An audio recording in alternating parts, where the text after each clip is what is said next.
Disclaimer: the views and opinions expressed on this podcast are those of the individual guests or creators and do not necessarily represent the views of their employers, business partners, affiliates, or advertisers. Any opinions, advice, or statements made on this podcast are not intended to be taken as fact or professional advice. Please consult a qualified professional before making any decisions based on the content of this podcast. Hi everybody, welcome to Untapped Azania. My name is Maureen, even the queen, even the princess, or Pinduro, the answer, whichever one you prefer. Welcome to another episode of Untapped Azania. I do not chill alone. I chill with the one and only Mash D. How you doing, Mash D? I'm fresh and my fresh just gets fresher. What's the mood? What's the temperature, my dog? Hey, you know the diamonds in production glowing greater than the pressure. I love that. Welcome to the episode once again. If you're new here, please like, subscribe. Let us know what you've been tapped into so we can tap into that as well. If you're returning, what have you been waiting for? Also, like, subscribe. Let us know what you've been tapped into so we can tap into that as well. But without wasting any time, my dog, what have you been tapped into? I came across a clip from an interview. Yeah. I think it was Al Jazeera. It was the Al Jazeera channel on Instagram. I think I came across a reel. And this was a while ago, maybe like a week and a half ago, but I just made note of it because I wanted us to talk about it. Yeah. So I might have gotten it completely wrong. It might not even be Al Jazeera. But the interview or the clip I saw was an interview where they were talking about passports in the colonial context. Okay. You know, like basically what I got from it is basically the existence of passports is antithetical to human progress. In that I think the best way to look at it is if you tap into the kind of countries that have more powerful passports versus countries that don't have powerful passports, that in and of itself is just a crazy ass metric, right? The fact that that's something that we could talk about, where we could say, if you come from a country like Singapore, for example, you have visa-free entry to almost 200 countries. And if you come from a country, and if you look at a country like South Africa, in as much as we aren't amongst like the top 10, but we're, I think in the top Quite 50, decent. top 50 countries in terms of access, right? We're just a little over 100 in terms of countries we have visa-free entry to. And it sucks because in the African context, I don't think we have the kind of freedom that those countries have to limit our exit and entry, in that from a tourist standpoint, most countries need these people. Yeah. You know, they need so you have countries in Africa that don't have visa-free entry, in South Africa included, in the Schengen area, for example, right?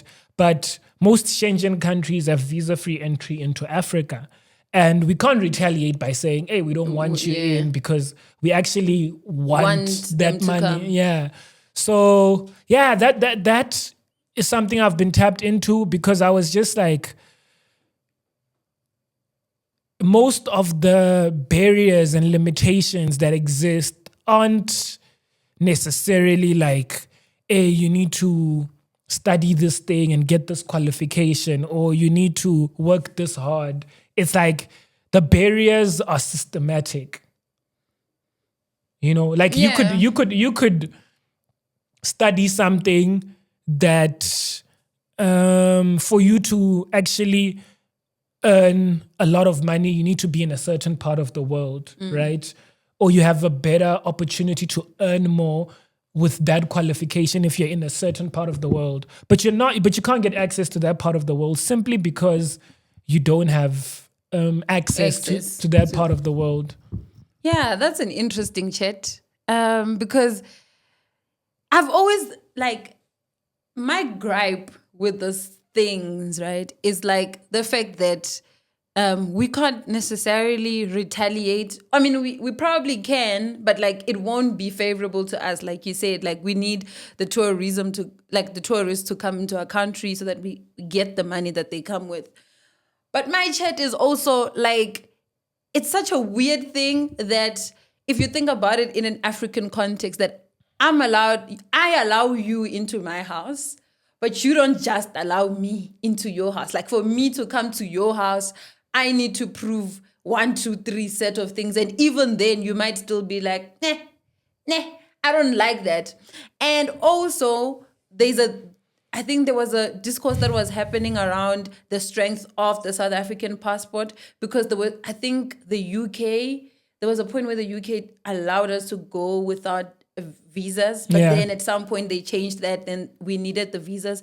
And then instead of us questioning that from a UK perspective or questioning the UK, we turned on to ourselves and we're like, yo, like the South African passport is not as strong anymore because there is other African people in our country we blame the Nigerians. who go into other countries and misbehave and have a South African passport. Now it looks like it's South Africans, but it's not really South Africans. Recently, even I think there was news around 2 grenades that were able to pass through OR Tambo. I think it's grenade, some type of bomb that was able to pass through OR Tambo that wasn't picked up. Like things like that are actually like crazy, right? But I think my 2 gripes on that is, one, like it's a weird principle that other people can allow you. In fact, it's not even, they can allow you into their house, but you can decide if they can come into their house. And secondly, the fact that we turn on each other when our passports are not graded in the way that we think they should be graded, instead of turning into the country that's downgrading them and trying to find out, like, why are you downgrading us if all of you are flocking to Cape Town every December?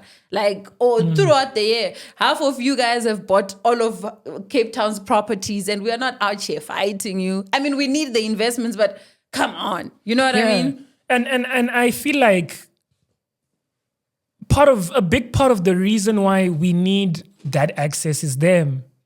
You get me? Like a big part, it's not like we just aspire to be in Europe. They created the system where we actually need to go there. They detrimented us as a continent. Right. And then after we gained our freedom, they like, hey, just continue as you are. But it's like, you're milking us of our resources. Yeah. Most of our resources benefit the West. So we're like, we want to come to the West and eat up some of what you've taken from us. You know, so that really does piss me off. And the second thing you pointed out is also like super problematic, because you do end up having people amongst us that get that access, right? And then once you have that access, it's like you feel like you're better. Yeah, you know, of course, though. But that's, of course, you're gonna feel like you're better because it's not something that everybody gets. It's what we were talking about a couple of weeks ago. And sorry to cut you. It's about like, we are in a system that like incentivizes singleness, that incentivizes individuality, you to think about yourself. So you fight like against the person that's right next to you. Even silly, like things like that, because those things are not supposed to be in. Like we're not supposed to like classify ourselves. Ngori, you have a Schengen passport that gets access to everywhere, but that's a big thing. Like if you get it, everybody's like, you're the man.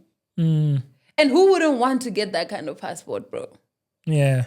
Who wouldn't want to get that kind of passport? You are elite. I remember when Yasin Bey got in trouble for having a world passport. Like, hey, bro, where did you even get it? Many individuals who don't necessarily need the passport for identification on a day-to-day basis like to get the world passport because it represents our one human family, our one earth. They want to self-identify as world citizens. And a recent example is a rapper and actor named Yasin Bey. And he obtained the world passport about a month ago. My country is called Earth. This whole thing belongs to everybody that's on it. And if there's anything that I could do with my career, is to hopefully encourage the generations around me and after me to have that worldview. He was trying to travel out of South Africa to go to a gig in Ethiopia And he was stopped at the airport because of some officials who didn't understand what he was trying to do, and they didn't understand his document. We immediately sent a legal statement to the government through his attorney explaining the legal validity and recognition by the government of South Africa, including copies of stamps that we've got from the government. The most recent one, as you can see on our website here, in the last few months. And you can see there's a list of over 180 countries, territories, provinces all around the world. More than 90% of all countries that have placed visa entry and exit stamps on the world passport. But I come from a country called Earth, bro. Global citizens. Yeah. But anyway, sorry. Yeah. What else, my dog?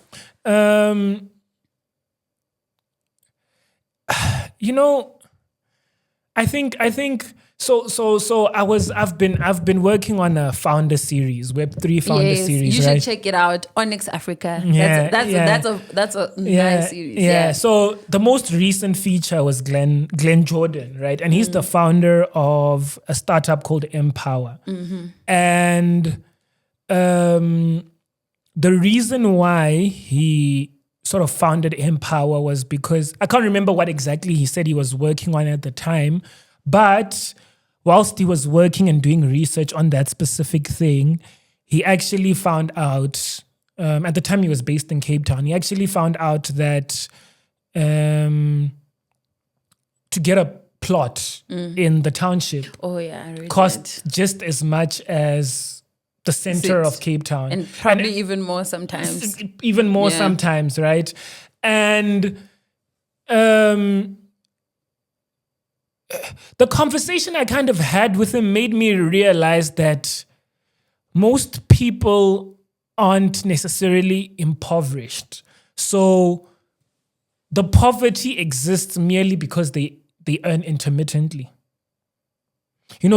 So earning intermittently is a sin. Like if you don't have a consistent source of income where you have a pay slip, then you are detrimented. But the system works. That's why it's difficult to be an entrepreneur in this country, because our system is built on your salaries. Like the bank wants to see a consistent amount getting into your account. And if you're an entrepreneur, you don't have that, because you might have a really good month and then the next month might not be as good or whatever.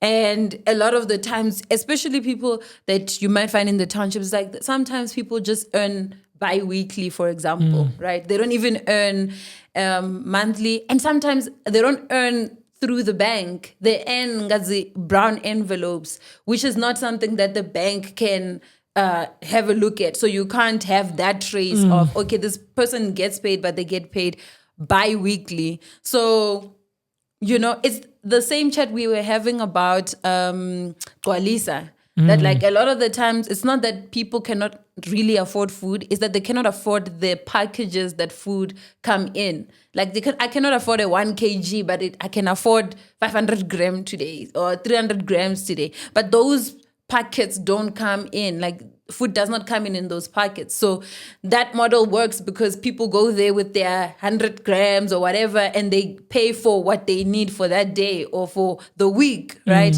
But if you're gonna go according to the system doesn't allow you to do that. It is it incentivizes you to get a job that pays you at the end of the month. And that's why people that have jobs at the end of the month can sit back and be like, I'm better, right? Because the system favors them, even if they don't have a lot of money, but the bank sees that amount come in. They can have a lot of credit. They could be in so much debt, but because they have an amount that comes in on a monthly basis, it's like, it's fine, they're better right? off. And I think there's things that keep on coming on that. I mean, I understand like a lot of the fintech startups that are coming around granting people credit, like being able to buy things and pay them after 3 months and things like that. Yeah. I have my own gripe with a bunch of those startups as well. There's one that came up, I think, that allows you to buy something and then they take from your salary. Something. No. I saw them. The ones that recently raised money. I think. Yes. But I don't like those startups because I feel like they they are, and I can't blame the founders. The founders are being innovative and they are leveraging off of Yeah. a system, right? But I feel like that's a magnifying glass, into a problem that actually exists. So as an employer, right, if I'm signing up to a platform like that allows my workers to spend income that they've worked for prior to payday, it should be a clear sign that my employees aren't earning enough. You get me? So because I do know the platform is you can get access to the money you've worked for, so the days you've actually worked, and then you actually pay a fee. So it's like a loan shark, but that's been technified and but yeah. So it's for me, it's quite problematic. But what about? Because I don't know, man. I think Because I it's don't like it's like it's the 15th. I earn on the 25. I can take all the money up to the 15th. yeah. You get me? But I also get charged for doing that. You get me? That's how, because those platforms need to make money. So that's why I'm saying it's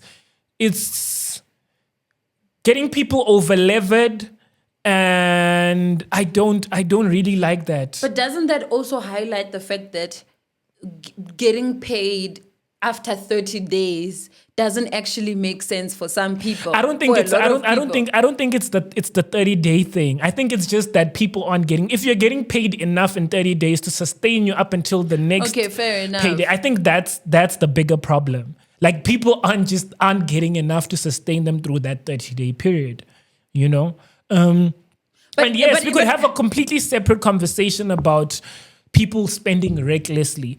But the extent to which these startups are thriving, right, speaks to the fact that it's not necessarily about people spending recklessly. I think it's more so that people are just not earning enough.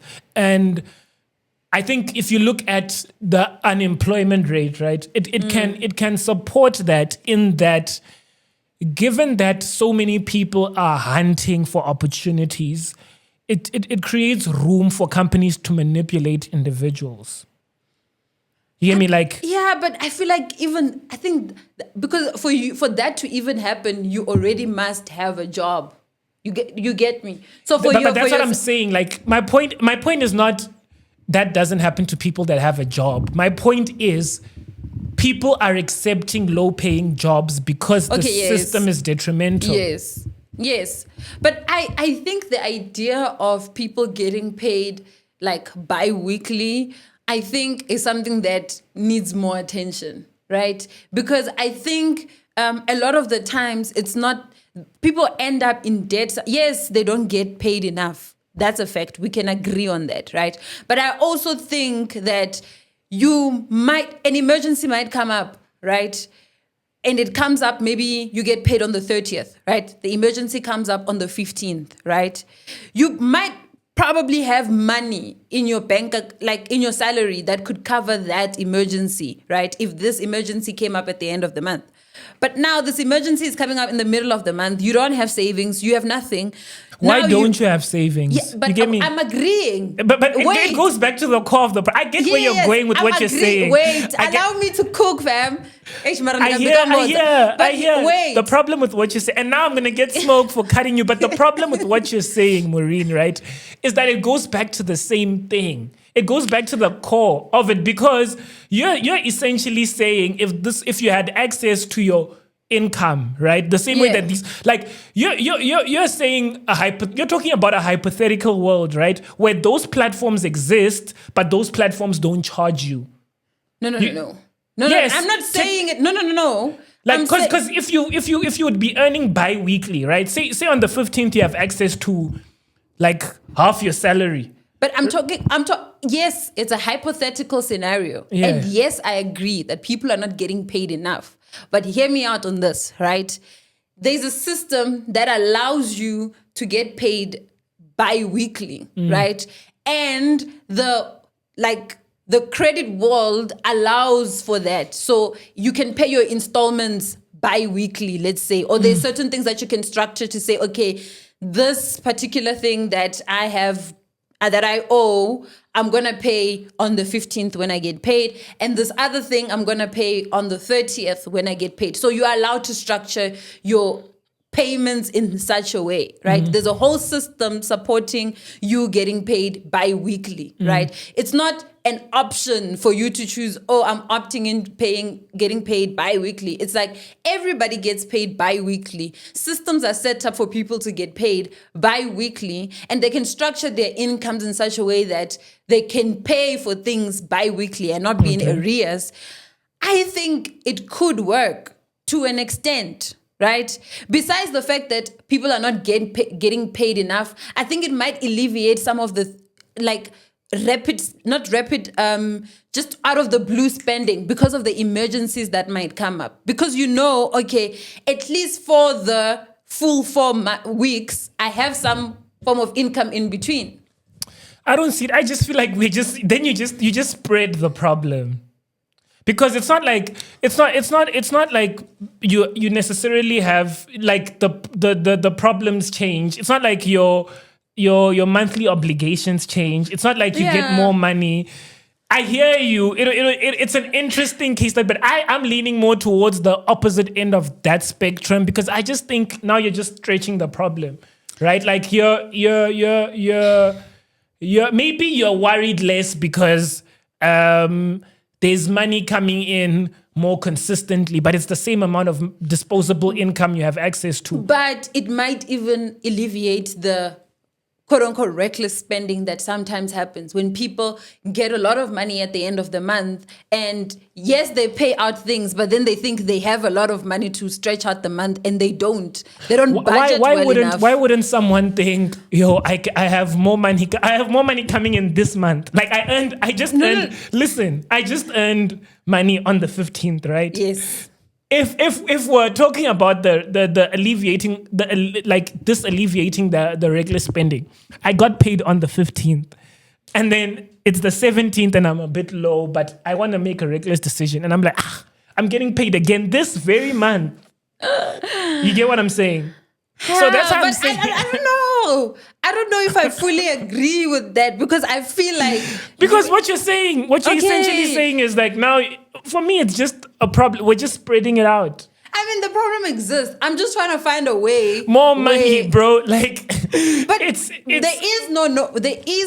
I don't think so. But money is not coming up. Like, no one is gonna wake up until there's like a revolution that comes up. Yeah. None of these corporates are gonna come up and be like, yeah, we're just gonna give you more money. Yeah, but no, I'm not saying. But I'm just saying that we need to be honest about the problem. The problem isn't we need more innovative ways for people to pay. You get me? The problem is people are being taken advantage of. The minimum wage is too low. People are earning way less than they should be earning for roles, and part of that is because there's an excess supply of labor. And not enough jobs. I agree with that. Yeah, so people are being taken advantage of. I'm thinking if I was to think of a solution of anything, I would think of that as an option. I hear you. And test it out and see if it works. Yeah, that's why these startups are thriving. Like that's why they're able to raise in the hundreds of millions, right? But I think it's like I said, it's like a magnifying glass into a bigger problem. Yeah, anyway. It's not like this is. We need smart ways to. I feel you, my dog. What else? Yeah, I want to hear what you've been tapped into. Okay, let me tell you what I've been tapped into. So, right, Ethiopia, right? That's what I've been tapped into. Okay. Why am I tapped into Ethiopia? Because Ethiopia, we know about a lot of the issues that Ethiopia has, like the food insecurity issues, poverty, all of those things, right? But at some point, Ethiopia was rated as one of the fastest growing economies in Africa, something like that. Globally, actually. Right? Okay. And that was because of the investments they made onto like infrastructures, building railways and all of that stuff. But a very interesting project that they embarked on was a dam, right? It's called the Grand Ethiopian Renaissance Dam, right? And why is this like a big thing? It's because that is a hydroelectricity power dam, right? And the aim of that dam is to obviously take electricity, convert it into electricity. It is a big dam. It is take water, turn it into electricity. Okay. So hydroelectricity. Yeah. Right? It is Ethiopia. Apparently, Ethiopia needs about 1,000 kilowatts or megawatts of electricity, probably megawatts to sustain themselves. But this dam is estimated to produce about 6,000 megawatts of electricity. So lot more electricity. They can export electricity. They can export electricity. Obviously, it's going to, like, this is a big project for Ethiopia. It's going to flow into a lot of things. Like, Ethiopia is an agricultural country, so obviously more faster ways to farm, more innovations that are, like, a lot of byproducts of just having electricity and access electricity is just going to come up, right? But why is this a problem? The problem is the water that they're using comes from the Blue Nile. Now, if we know anything about the Blue Nile, we know that Egypt has been reliant heavily on the Blue Nile. Yeah. In fact, if you look at history, like the Nile is a big part of Egypt's history. The point that I think they depend on the Nile for about 80% of their water.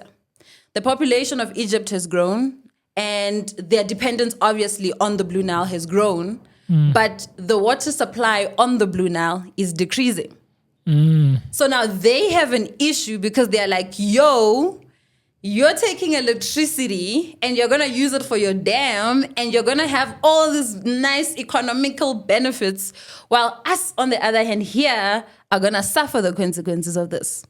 Ethiopia has gone out to be like, yo, guys, we promise you, the water is going to flow back right into the river, into the dam. The Blue Nile, the dam does not actually take up the water. It just reuses the water in some way, some interesting electricity way of using. So the promise has been from Ethiopia to Egypt. So the water is not running out. Yeah, you won't run out of the water that you have. You will get your water, right? Why? And this project has been going on for a while, right? I remember in 2019, I wrote something about this. So I think now it's completed. And I think a couple of days ago, our favorite president, President Trump, went out. Oh, by the way, the biggest thing about this dam has been that Ethiopia tried to get financing from the World Bank, from everybody, right? For this dam. They couldn't, right? At the time. Nobody wanted to fund the dam. Wild things, right? In fact, they thought it's not going to happen. But now the dam is up and it's about to open, right?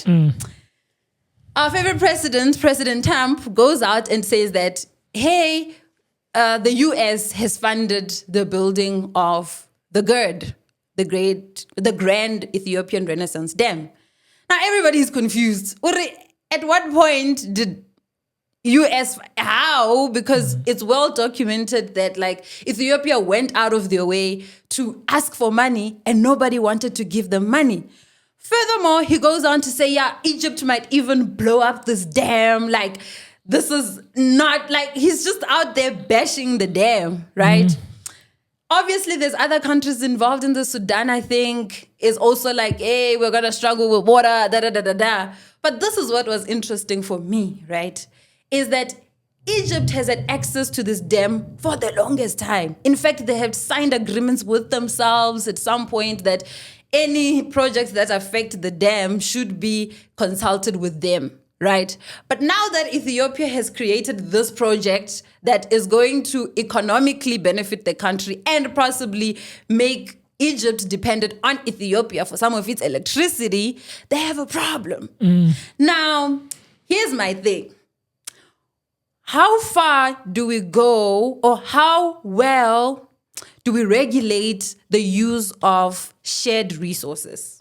Right? Because this is a natural resource that should technically exist for all the neighboring countries to possibly benefit from.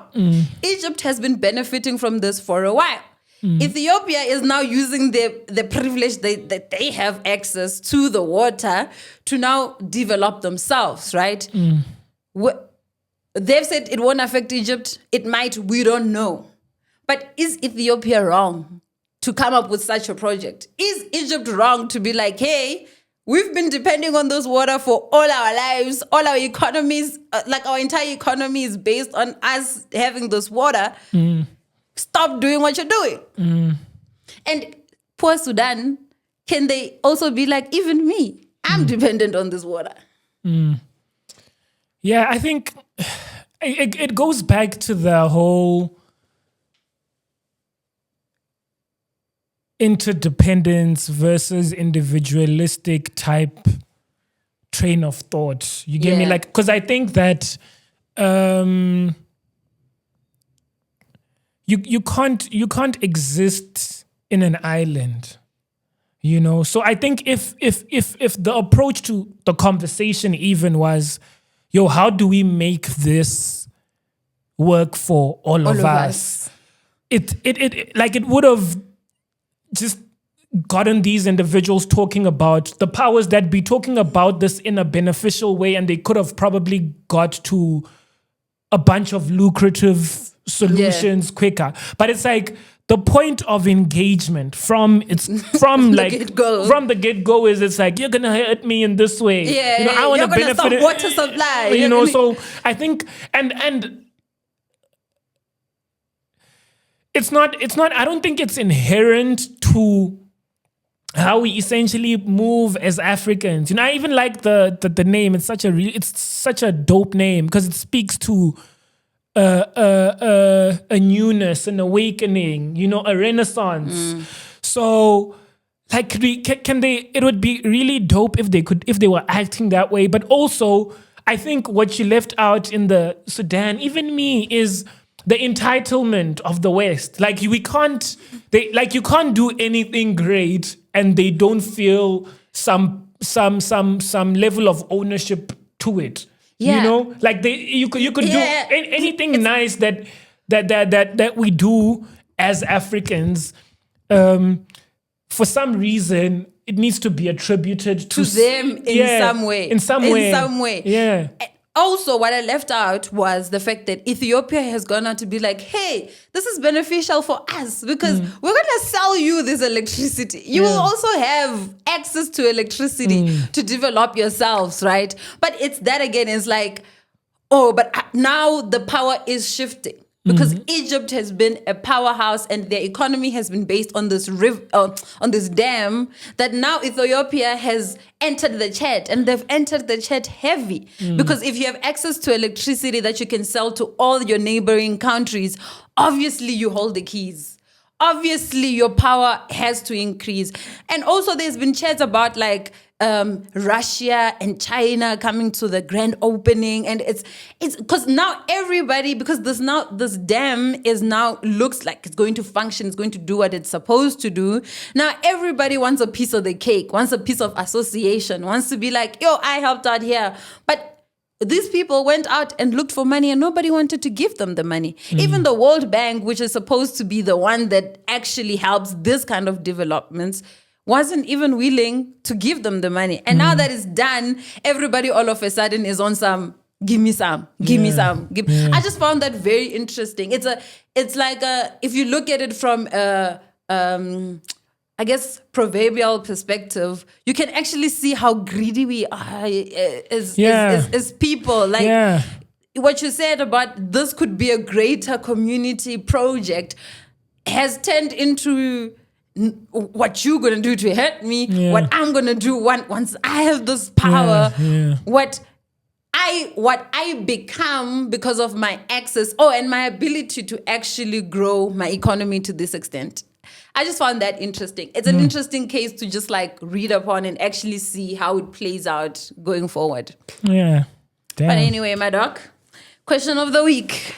I don't have a question, but let me think real quick on my feet. Something interesting. Actually, while you're thinking, right, doesn't that make you think of like our history? Like in South Africa, there's always like this chat about like apartheid. There was white people in the apartheid times who were supporting the system, and obviously there were some people that white people that didn't support the system.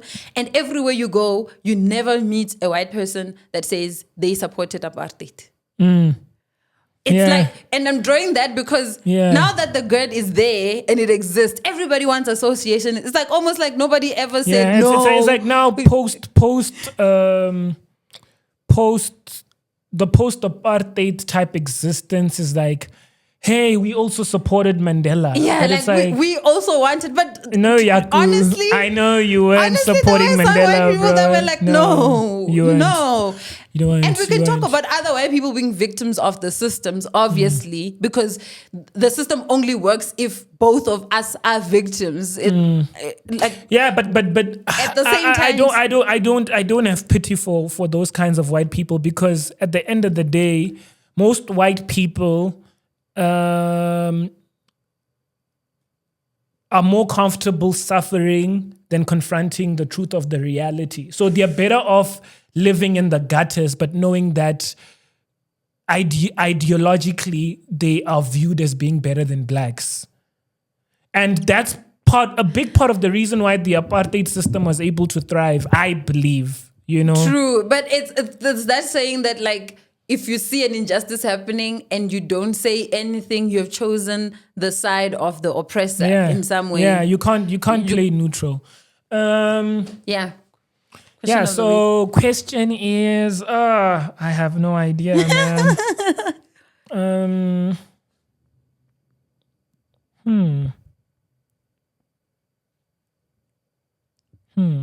Let me go on. Let me think of something more interesting. What do you think matters more in terms of finding a partner? Is it chemistry? Listen, because I'm even making it a binary question. Okay, I'm even making it a binary question. Yes. Is it chemistry or is it compatibility? What matters more? What matters Chemistry or compatibility? Yeah. Both matter. Okay. You need to have both. Like, chemistry without compatibility doesn't work. I'm saying what matters more. Is it chemistry or is it compatibility? I think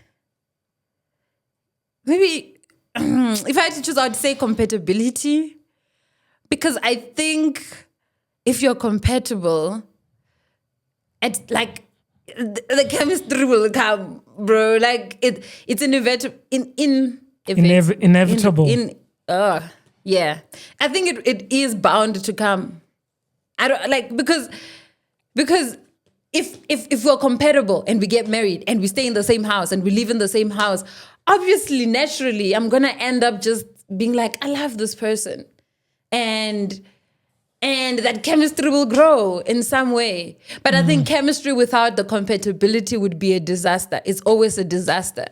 And I think people always go off chemistry and it ends up as disaster because it's hormones, baby. Yeah. It is hormones. Leave hormones alone. Yeah. They're not the love of your life. It's just hormones. Yeah. You know what I mean? So compatibility. What do you think? I agree with you. Compatibility by a mile, bro. Because good chemistry is overrated. Good chemistry is overrated, bro. And I think good chemistry is also very external. It's like, hey, you guys look good together. No, but it could also be the vibe that you guys exude, or you feel like this other person exudes. But it's like it's very external, because it's like you haven't given yourself, and this is me comparing it to compatibility. You haven't given yourself the chance to actually explore if like this person, if like, because in this hypothetical scenario that we're creating, we're saying you have completely good chemistry with this person, right? It's like this, it feels good to be around this person. We like similar things, right? But it's like, but isn't that compatibility though? That like we like similar things? No, I don't think so. I think being compatible leans more towards wanting the same thing out of life. but So I think I was about to bring up something that might just be a crazy rabbit hole, but like I think that it's important that when you get a partner, I always say this, when you get a partner, it makes sense even from the context of your backgrounds, right? It wouldn't make sense for, and this is not to like say I should be, it wouldn't make sense for me to be with someone that's completely from a destitute background. No, I mean, even someone that's above me. Like, I have no business messing around with a girl real that lovers went to are dead, bro. no, Real I have lovers no. are That's what I think. I have dead. no business Oh messing my around with a girl that gosh. was going to excursions in What? Italy when she was in grade 3. What? I don't, bro. Like the dynamics of it's and like there are outlier situations where we could be compatible, but it's very unlikely, bro. Like your entire livelihoods are completely different. This person probably went to a school where they were in a class with 8 people from when they were in grade 1. And then when they were done with matric, they went to study in a university in the West. It's like, and then we're meeting up in a professional setting in our 30s.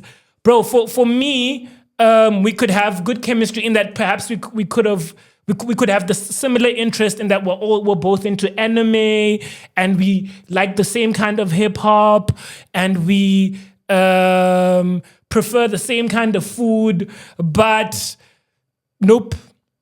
Our backgrounds are going to dictate because even if you slightly disagree. I know it's fine, but I think it goes beyond that because your friend group and my friend group, like the dynamics of what life constitutes, go way beyond the us. But isn't that what you're Like, saying? your- That it's a lot. What you said about chemistry, right? And you said it's external. That's what you just described is a whole lot of external stuff that honestly have. Okay, we could call it external, but I'm just saying what I mean by I wasn't talking about externalities that are embedded, like your family, the background you come from, the friend group you've grown accustomed to. That's inherent. Bro. Peace sign for the peace out. That's inherent.